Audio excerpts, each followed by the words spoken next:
Looking at them through these kinds of seasons of life, except there's just 3 seasons, so that doesn't really work out, but kind of is. And we've been in the last couple of weeks, or last several weeks, been in these Psalms of disorientation. The orientation Psalms are those Psalms when everything is going well, and those are just the praise Psalms that we see several of those, and we looked at a handful of those. We've kind of stopped here on these disorientation Psalms because, quite honestly, just because I think they're really interesting.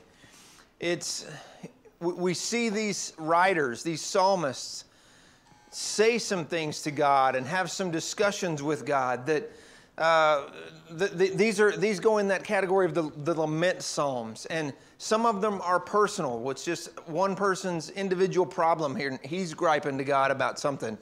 Then we've seen these national psalms where it's the people crying out to God. And as we looked at these Psalms of disorientation, one of the things that we saw and have seen is that these are ways to address God that God is apparently okay with. As these are people who are in whatever their crisis may be, and they're just voicing it to God, and God seems to be fine with that. We don't ever have one of these Psalms end with half of a word because the guy was struck dead. So it's God lets people express themselves in these ways. And the other thing that we've seen is they almost always follow this structure where there's the introduction, maybe a moment of praise, maybe not with some of them. And then there's the asking God, the petition, and then there's the motivation. They're saying, God, if you let this happen to me, we all look bad. You look bad, I look bad. It's bad for all of us. But we looked last week at Psalms 88 and 109 that did not follow this pattern. These Psalms 88 and 109, both are just negative. And they kind of throw off that whole pattern of the pattern. They throw off that whole, where they get to the point, and we've talked about this several times, a term that I've come to use for myself is that deep breath moment, where the psalmist finally kind of just goes, okay, things are miserable, but I understand you're God and I'm not, you're in charge. Psalms 88 and 109 didn't do that. And we looked at with Psalm 109, some of the harsh things that were said. We've talked about some of the things that have been said in some of these kind of Psalms. You go, wait a minute, is that a Christian attitude to have? But one of the things that we discussed is these are just raw human emotion. This is just somebody venting out their problem. And really, there's some real problems with the enemy in these Psalms. And as we've discussed several times, some of these, the perspective of these psalmists is that God has punished other nations. God has protected his people by punishing these wicked nations. And we see some of the evil that these people do in these Psalms. And then kind of the overriding idea is that, almost to kind of justify these psalmists is none of them are saying, I want to go do this to these people. They're all saying, God, take care of our enemies, take care of this problem. So that kind of wraps up this particular type of the disorientation Psalms. We closed out last week with the idea that we're going to kind of shift again. One of the things that we've talked about a lot over the last 2 or 3 weeks is, well, what about these people writing these Psalms who are in this situation because they got themselves there? And that's completely justifiable. That's a completely justifiable comment, because a lot of these times people are in this pit, this place of despair, because they put themselves there. You even go back to the Psalm 137, by the rivers of Babylon. Asked to sing the songs, and we can't do it because we remember Zion. It makes us weep. They're there because they were disobedient to God. Well, so far in these laments, what we've heard is a monologue. We've heard the psalmist writing, voicing their angst or whatever, voicing it to God and kind of toward God. Because in some of these, they really seem to be flat out blaming God for the situation. Well, tonight we get a couple of Psalms that we get a second opinion on the people's situation, and it is the voice of God himself. And these are interesting. Some of these God will say, whatever happened to you is just something that happened. We're going to look at Psalm 50, Psalm 50 and Psalm 81 tonight. These are two Psalms where God flat out says, you're where you are because you deserve to be there. You have put yourself in this particular situation. So, open your Bibles to Psalm 50. Ask John Mendiola if he would to lead us in a word of prayer. So, John's going to lead us in prayer and then we'll jump into Psalm 50.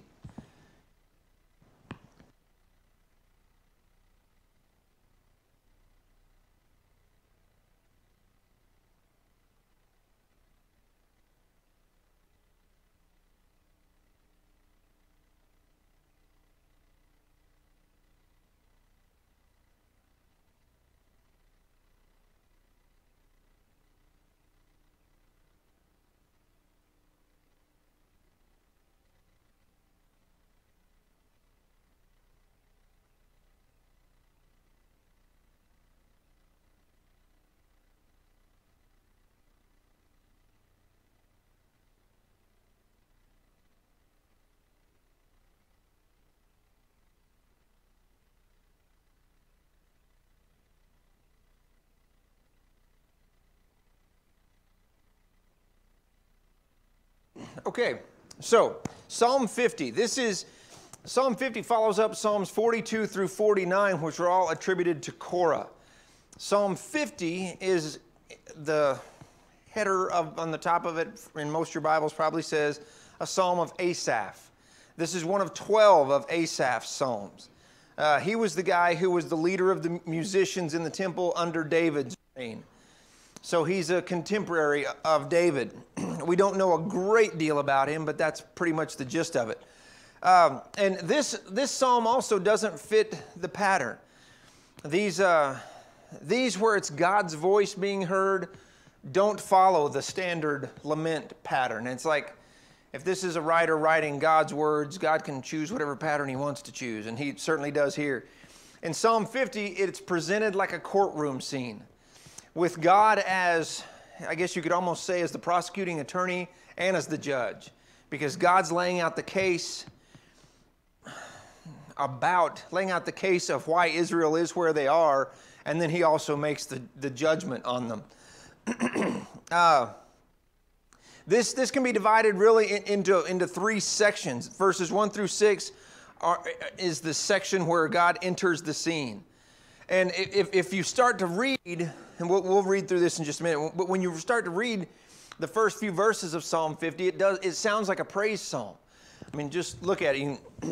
We'll come back to this, but starts with the mighty one. God the Lord speaks and summons the earth from the rising of the sun to its setting. Out of Zion, the perfection of beauty, God shines forth. It sounds like it's just going to be about how great God is. Well, it's not. It's going to change pace here in just a minute. Then the second section, 7 through 15, this is where God makes the case against Israel. This is where he says, here's why you're in this situation. Here's how I feel about it. And he's going to make some challenging statements that are we can make a very contemporary application. We'll get to those. He basically is going to tell them, I don't need your sacrifices. And there's a reason for that. And then the last part, verse 16 on, he offers some harsh words for those he calls wicked, and in this psalm, it's his own people he's talking about. So let's look at this first section. God is presented coming out of Zion, is how it reads. Let's just read this. Again, verse 2, out of Zion, the perfection of beauty, God shines forth. Our God comes, he does not keep silence. Before him is a devouring fire, around him a mighty tempest. He calls to the heaven above and to the earth that he may judge his people. Gather to me, my faithful ones, who made a covenant with me by sacrifices. The heavens declare his righteousness, for God himself is judge. So there's some strong language there. There's some strong descriptions of who God is, but he's saying, everybody come together, I'm calling you into court. And he sets himself up as the judge, the one who's going to be making this decision about what the problem exactly is with Israel. Then in 7 through 15, God makes the case. And again, we could just talk about this, but let's just read it because it speaks for itself. Hear, O my people, and I will speak. O Israel, I will testify against you. I am God, your God. Not for your sacrifices do I rebuke you. Your burnt offerings are continually before me. So he's saying, I'm not rebuking you because you're not sacrificing, because you sacrifice all the time. He said, your sacrifices are continually before me. So the process of the worship isn't the problem, but we keep reading. I will not accept a bull from your house or goats from your folds. Now, listen, verse 10 is a verse that we hear a lot, and usually it's in the context of God's in charge of everything. You know, God owns the whole world. He's omniscient, omnipresent. But listen to what, in this context, here's what he's saying. Verse 10, for every beast of the forest is mine, and the cattle on 1,000 hills. I know all the birds of the, I know all the birds of the hills, and all that moves in the field is mine. Listen to verse 12. If I were hungry, I would not tell you, for the world and its fullness are mine. Do I eat the flesh of bulls or drink the blood of goats? Offer to God a sacrifice of thanksgiving and perform your vows to the Most High. And call upon me in the day of trouble, and I will deliver you, and you shall glorify me. Okay, so what is he saying to the people here? I'll just throw it out there. I'm the boss, yes? Yes? The things you're giving me, I don't need. Yeah, he says, what Larry said is, maybe it sounds like God's saying the things you're bringing me, I don't need. Bring me something I need. Maybe even more specifically, bring me what I've asked for. Has he asked for sacrifices? Yeah, sure, there were supposed to be sacrifices. So what's missing? Their devotion, their obedience, their hearts. I heard somebody else say something else. Hearts, I think. This is a very poignant message, in my opinion, because he is talking about they have a poor relationship with him. They have a poor relationship with him in regards to worship. But he even says, you bring me sacrifices all the time. You come to church every Sunday, Sunday night, and Wednesday, in other words. But you're not there. You're not the people you're supposed to be as a part. In fact, he goes into that too. He lists all these sacrifices, and he says, I don't need these things. And that's where we get that verse 10, all the cattle on 1,000 hills are mine. And yes, does that apply to God's sovereignty and omniscience? Yes. But in this context, God's saying, I don't need your sacrifice. I mean, those are my cows anyway. If I wanted to kill them all, I'd drop them all dead on the spot. What he's saying is, you people are going through the acts of worship, but you don't know me. And that's scary. I mean, that's one of those messages that if, let's say it's some congregation in America, not here, there were people who didn't really sing when it was time to sing. Or there are people who just kind of sat there and while the sermon was going on, didn't really, just kind of thought about lunch and what they're going to do that after. There's no engaging. I mean, I know what, like I said, it's some other congregation, not here. Because that doesn't happen here. We know that. But God's being harsh with them. He's going, yeah, I see this sacrifice. I see them constantly. But they don't mean anything. Because I don't need them. What I need is your hearts. What I need is people who are the people that they're omniscient, omnipresent, omnipowerful, sovereign God is not on our terms. It's on his terms. I mean, it can be on our terms if we don't really care how he feels about it. Because these people, like I said, these people are doing all the right stuff. They're doing all the right acts of worship. But he's saying it doesn't match up. It isn't what I ask. In fact, you keep going to the next section, 16 through 23. But to the wicked, and who are the wicked? He's talking to his own people here. But to the wicked, God says, what right have you to recite my statutes or take my covenant on your lips? Now that's harsh. Because he's saying, what right do you have to act like we have this relationship? In other words, you're making a mockery out of this. For you hate discipline, and you cast my words behind you. If you see a thief, you're pleased with him. You keep company with adulterers. You give your mouth free rein for evil, and your tongue frames deceit. You sit and speak against your brother. You slander your own mother's son. These things you have done, and I have been silent. You thought that I was one like yourself. But now I rebuke you and lay the charge before you. So God says your lifestyle, the way you're living, your conduct doesn't match the acts of worship that you're going through. You're checking all the right boxes for worship, for your sacrifices, and for all that stuff you're supposed to do. So, but you're not living like the people that I want you to be. Like I said, that is such a poignant message, Nathan. It's almost like, I mean, that last verse, I wonder, catches on it. It's like, people who think the light of God, they have to think because God's silent, they're okay. Yeah. And God's saying that you're going to come to you, but God's silent. Well, and what Nathan said is that, that you look at that verse 21 where God says he's silent, that the people seem to be taking that as, he hasn't killed us yet, so everything must be fine. But that isn't that. But God says, no, you act like you think I'm one of you. And it's almost as if, it seems like what God is saying is that you've kind of just turned me into one of your, one of the idols that live around you, these mute stone wooden idols. And God's saying, I'm not like that. Just because I don't, do something immediately about your worship or your bad attitudes or your bad conduct, don't make me like you. Don't make me just this household idol. Because God says, that is not who I am. That is not the way that you want me, or that is not the way I want you to approach me. So how does this psalm fit with this idea of these laments? Well, all these laments that we've heard or that we've read have been the writer going to God. What's the difference here? It's flipped. It's now God saying, okay, I've listened to enough of your whine, and listen to what I have to say now. Listen to my lament, if you will.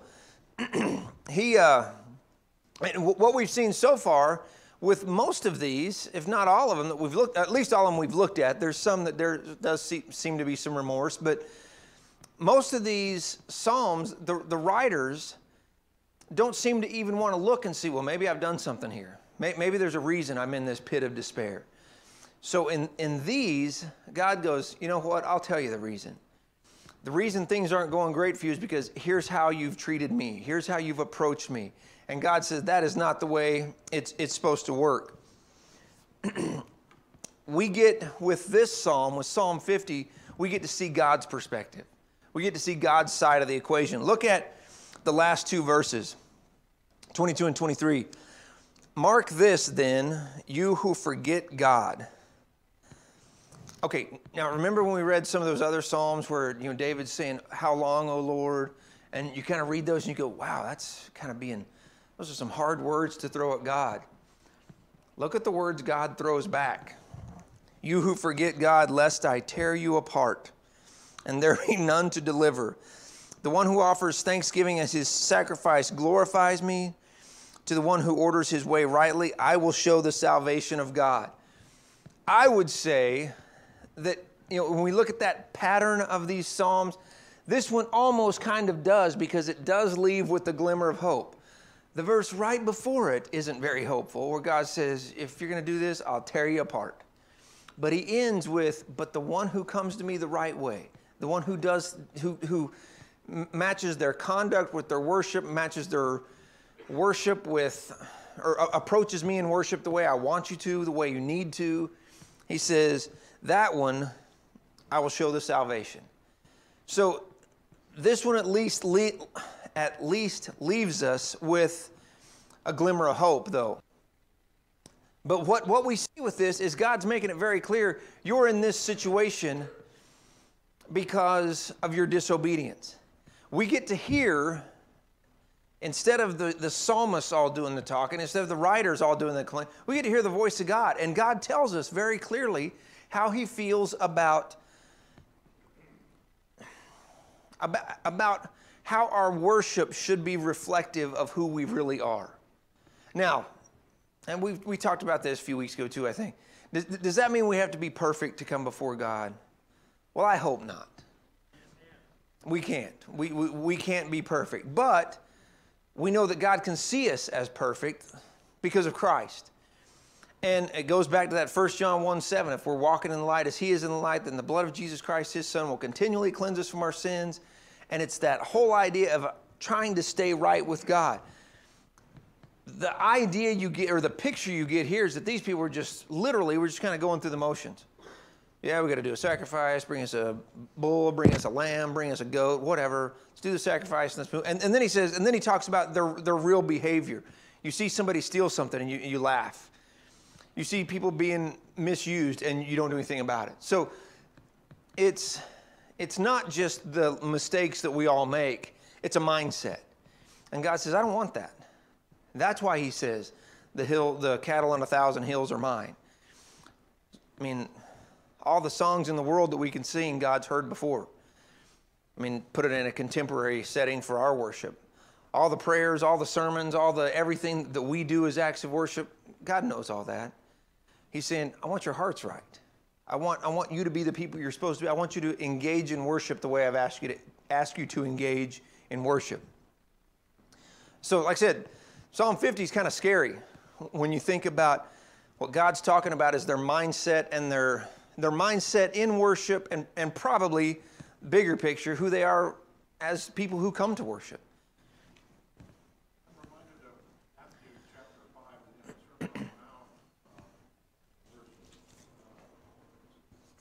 23. He says, so if you're presenting a sacrifice at the altar in the temple, and you suddenly remember that someone has something against you, leave your sacrifice there at the altar, go and be reconciled to that person, and then come and offer your sacrifice to God. So we can come and offer a sacrifice or offer worship in all sincerity, but if we're living counter to God outside of this building, all the sincerity, all of the good meaning, all of the good feeling is for God.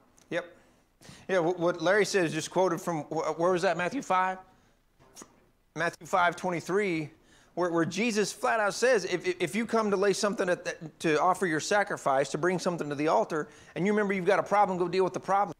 Don't just go through the motions, because then it just becomes, I think Jesus would probably call that vain worship. That it's just going through rote proceedings. Hypocritical, yeah, to some. I mean, like I said, none of us are going to be perfect.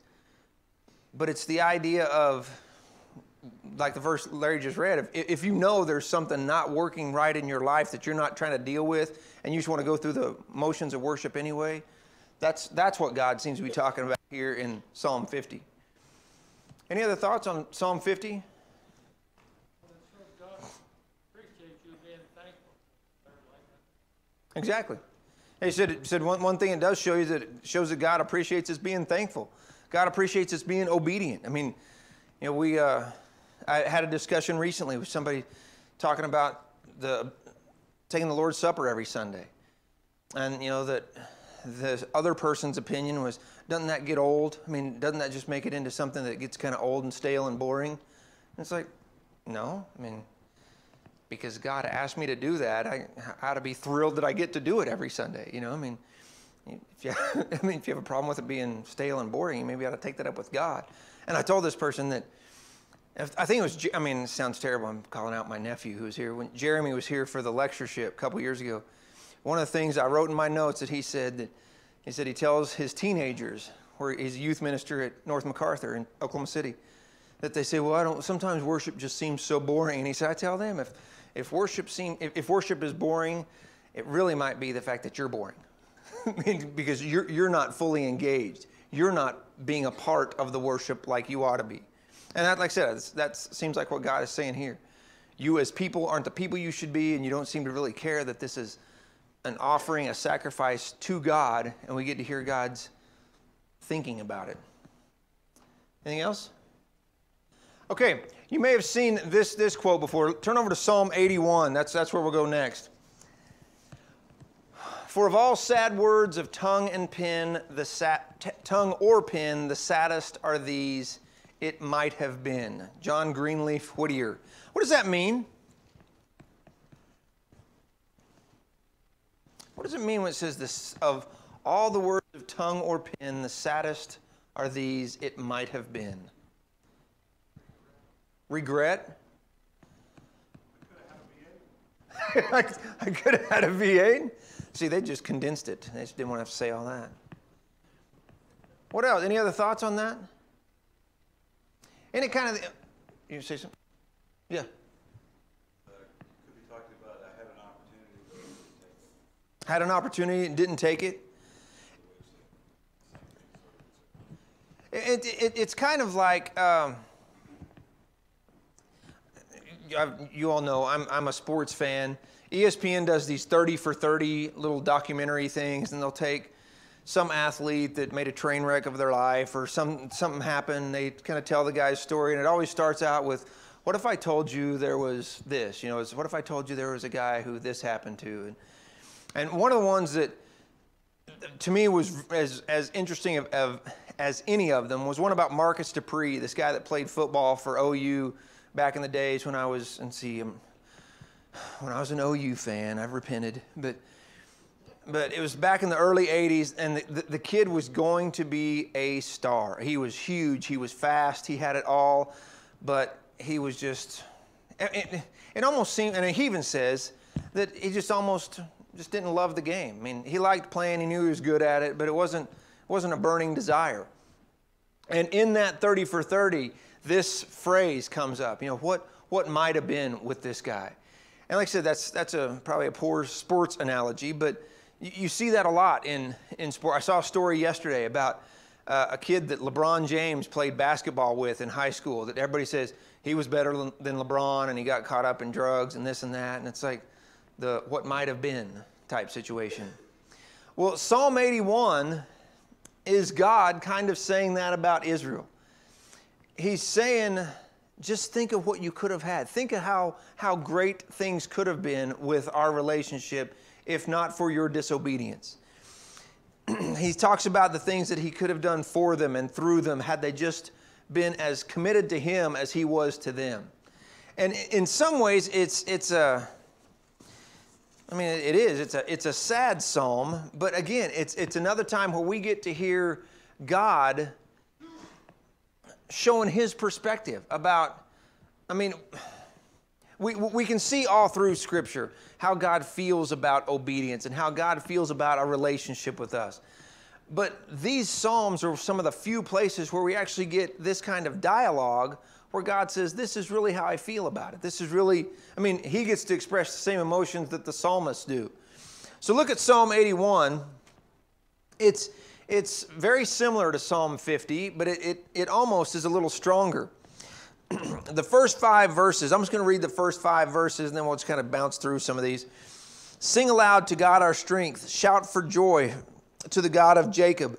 And again, it starts with the upbeat. Sounds like this is going to be a fun psalm. Raise a song, sound the tambourine, the sweet lyre with the harp. Blow the trumpet at the new moon, at the full moon, on our feast day. For it is a statute for Israel, a rule of the God of Jacob. He made it in a decree. He made it a decree in Joseph when he went out over the land of Egypt. So this starts out with this is a call to celebrate. This is it's talking about get the instruments out. It's get the trumpets out. However, this trumpet is the call to meeting trumpet. This isn't the trumpet like to go with the music. This is what's called the shofar, is the word here for the trumpet. It's the ram's horn. It's the horn that they would blow before they came to an event, like when they crossed the Jordan. That was the horn. This is that horn. This is a call. Everybody gather together. This is a time to celebrate. It isn't defined here, but this seems to be, based on some of the other language that you'll see here in a minute, that is likely a call to the Feast of Tabernacles, which is a feast that was a remembrance of what? What? 2 people said something, then nobody repeated. Yes, the wilderness wandering. And that seems to fit here, because the next things that he starts to say is kind of a recap of those days when he brought them out of Egypt. And this seems to be, as we see so many times in the old law,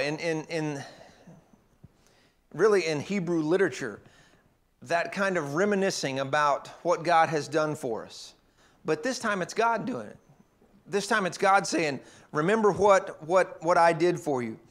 That starts in verse 5. And again, this is being spoken in the voice of God. This is God saying, here's what I did for you. Here's what, let's all think about this. Remember, I'm the one who did this for you. I'm the one who took you out of Egypt. He's reminding the people that they should be dependent on Him. Look at verse 7. He says, in distress you called, and I delivered you. I answered you in the secret place of thunder. I tested you at the waters of Meribah. Just that phrase that I answered you in the secret places of thunder, that's a powerful statement. That's God saying, I answered you from a place that nobody else could answer you from. And you remember, you go back to Exodus chapter 3, where God even tells Moses, my people have cried out and I've heard their cry, and I'm going to answer. And answer He does, and does all kinds of amazing things to the nation of Egypt. Look at verse 9, because He reminds them, and again, this is something we see a lot. There shall be no strange God among you. You shall not bow down to a foreign God. What does that sound like? Yeah, it sounds like Commandments 1 and 2. So God is making that connection to their past, making that connection to the fact that they're in a covenant relationship with Him and that they have a responsibility to Him. Kind of sounds like God wants to back off and get a new start. Yeah, he said it sounded like God's trying to give him a new start here. Then in this last section, verse 11 through 16, he starts to talk about them. He starts to say what they've done, how they got in this situation. Oh, man. Look at verses 12 and 13. Well, I'll start with verse 11. But my people did not listen to my voice. Israel would not submit to me. So I gave them over to their stubborn hearts to follow their own counsel. Oh, that my people would listen to me, that Israel would walk in my ways. This whole idea of God giving people over, what does that remind you of? Romans 1, Paul writes about that in Romans 1, 20 through 24, 18 through 24, somewhere in there, where he says that God gave them over to their vile passions. That's, I think the Old King James uses that expression. But this idea of God giving people over, just what he says here, they weren't willing to listen to Him. They didn't listen to my voice. They wouldn't submit to me. So I gave them over to their stubborn hearts. What does that tell us about God? God's not going to force us to obey Him. But you can hear, to me, you can almost even hear some sorrow in this verse. He says, if you would have just listened, just hear me out. Just listen to what I have to say. You get to hear in these two Psalms, you get to hear, I don't mean this to sound flippant, but you almost get to hear God's feelings being hurt. Going, why didn't you just listen to me? I gave you this. I was going to do this. I brought you out of Egypt, and you've turned on me. Now, look what he tells them in 14 through 16.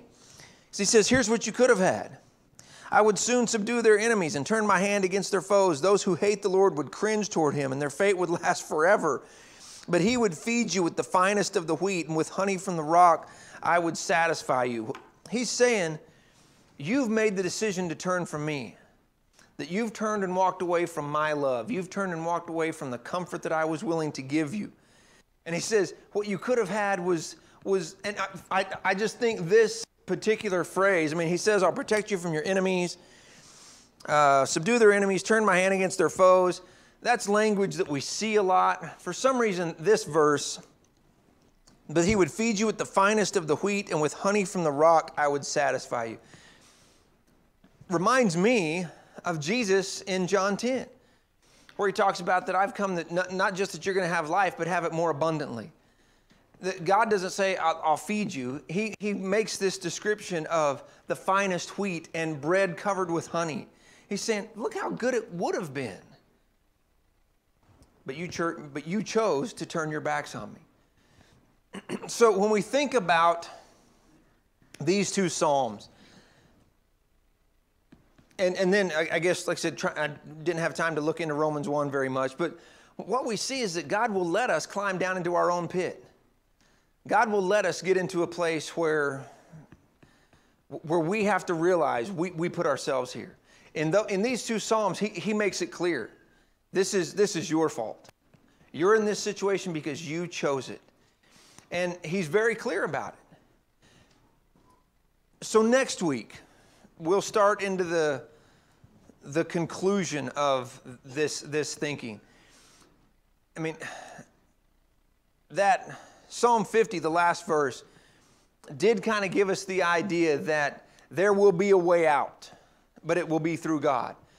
These Psalms of new orientation that we'll start next week, or reorientation, are the Psalms that will come after these, not chronologically or not in order of the Psalms, but in the mindset of, I was down in this pit of despair, I was in this terrible place, and God was the one who could get me out, and God did get me out.